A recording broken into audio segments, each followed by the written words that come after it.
So let's talk about Only Friends.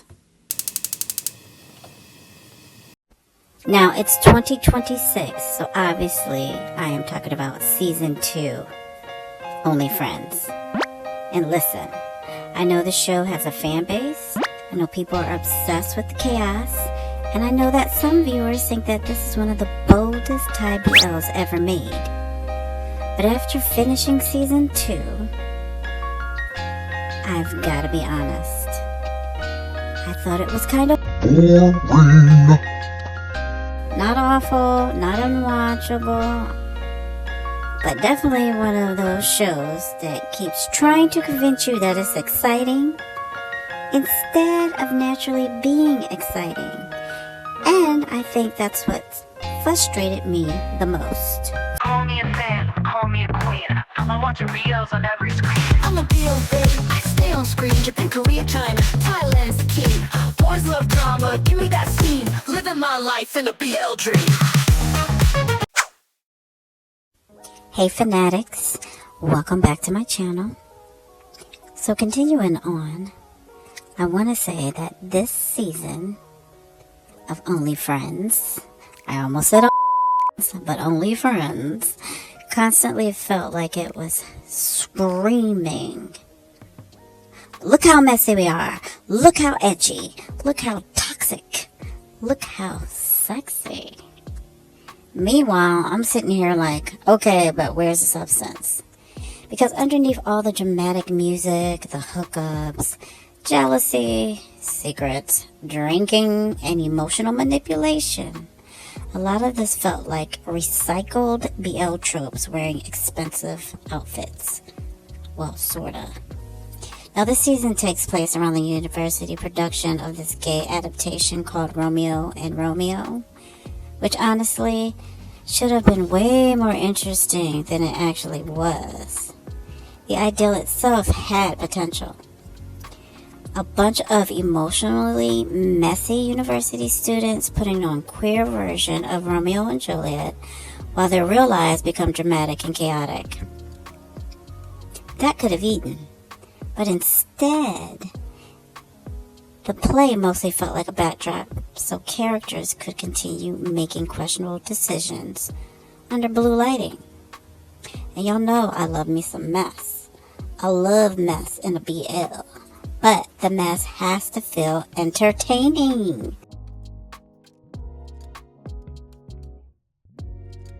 Oh my God!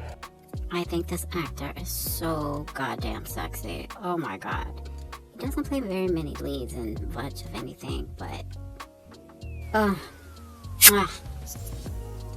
Here, a lot of it just felt like repetitive. I don't know, every episode somebody is jealous, every episode somebody is hiding something, every episode somebody's drunk, every episode somebody's kissing the wrong person, and after a while I started feeling emotionally disconnected from most of these couples. I'm sorry. Some of these pairings had the chemistry of co-workers trapped in an elevator. Like, yes, everybody is beautiful. The cast is gorgeous. Nobody is denying that. But beauty alone cannot carry emotional storytelling, for me at least.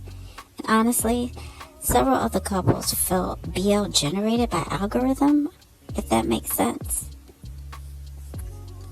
Like the writers sat down and said, okay, we need toxic tension, check. Emotional trauma, check. Rich boy problems, check. Hookup scenes, check. Miscommunication, check. Somebody crying in a bathroom, check. Somebody staring emotionally into the air while music plays, check. Check, check, and more checks. And somehow that's supposed to equal depth. No, baby. That's just Tumblr fanfic energy with a production budget. But there was one couple that generally had me interested. Rome and Rafi. Oh, now we're talking. Rome being the DJ that lacked back. Rome being the DJ with that laid back energy and chill, and Rafi being the secretive rich kid. That was a storyline carrying this season on its back for me. Because unlike some of the other couples, their dynamic actually felt layered. To me at least. Some of you might disagree. Rome had this cool detached personality on the surface. Oh my god. So right now I just have to interject. This is not scripted. I just have to say what I have to say about those two boys. Those two characters were hot.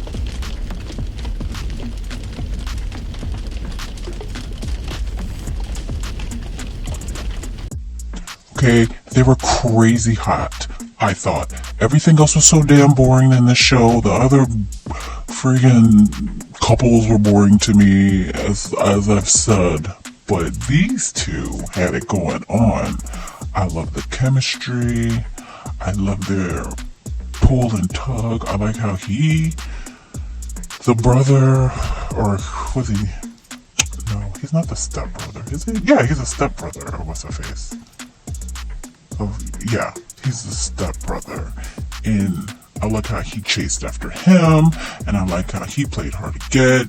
He had that crazy crush on the other guy, but they eventually just realized that they both wanted each other, not just the other one, not just the stepbrother wanting him.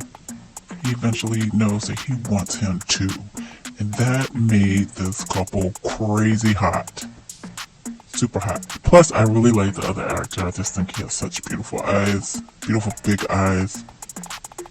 Of course, his skin is beautiful. The guy's cute. You know, he's kind of okay, but he has his cuteness as well. Their chemistry is off the chain, okay? That's why Rome and Rafi stood out so much to me. Their storyline actually made me curious. I wanted more scenes with them, especially during the whole Romeo and Romeo play setup, because there was already this layered irony happening here. You got these students performing a queer, tragic romance while half of them are emotionally self-destructing in real life. That concept had real potential, but instead of fully leaning into the emotional parallels between the play and the characters' real relationships, the series mostly kept circling around typical BL drama setups we've seen time and time again, thousands of times before. And that's the thing. This season desperately wanted to feel mature. But maturity is not just showing sex scenes and toxic relationships.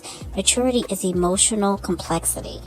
Maturity is making me understand why these characters keep hurting each other. And sometimes this show felt more interested in aesthetics than psychology. Now visually, the series still looks fantastic with cinematography and all that jazz. I will give them that.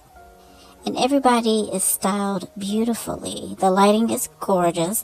The soundtrack is trying to win awards by itself. And there were moments where I thought, okay, now we're getting somewhere. Sorta. But then the story would immediately fall back into repetitive drama cycles. And by the middle of the season, I realized something terrible. I was more invested in the side interactions than the main emotional arcs. This is not a good sign, because if your side couple is making me more emotionally engaged than everybody else combined, something in the writer's room made mistakes. And again, this is why Rome and Rafi worked. For me, anyways. I'm sure for a lot of people. Their relationship felt less performative. Ironically, in a season centered around theater and performance, they were the ones who felt the most authentic. To me, anyways. Everybody else felt like they were acting out BL archetypes. The jealous one, the emotionally unavailable one, the clingy one, the manipulative one. It started feeling formulaic. And honestly, that disappointed me because Thai BL has evolved so much visually over the years. The production quality now is incredible. It really is. But But storytelling wise, some of these newer, mature BLs are becoming weirdly repetitive. It's like they think adding darker themes automatically makes the writing deeper. No. You still need emotional structure. You still need character development. You still need relationships that feel human. And season 2 struggled with that balance for me. Now, do I think the show is complete trash? No. I think it's stylish. I think it has its moments. I think the cast did what they could. But I also think it's overrated. Very overrated. Because underneath all the chaos and marketing and sexy editing, a lot of the emotional storytelling felt hollow. Except for Roman and Raffi, who I loved. They understood the assignment. Their chemistry felt believable. Their scenes had a lot of tension. Their emotional dynamic actually made me feel something. It really did. And honestly, if the season had focused more heavily on them, I think I probably would have enjoyed the entire thing way more. Like every week, I just look forward to those two. Not the main characters, or supposedly the main characters. Okay, you guys, let me know in the comments what you thought about this Thai series. Let me know. Videos on every screen. I'm a BL babe. I stay on screen. Japan, Korea, China. Thailand's the key. Boys love drama. Give me that scene. Living my life in a BL dream.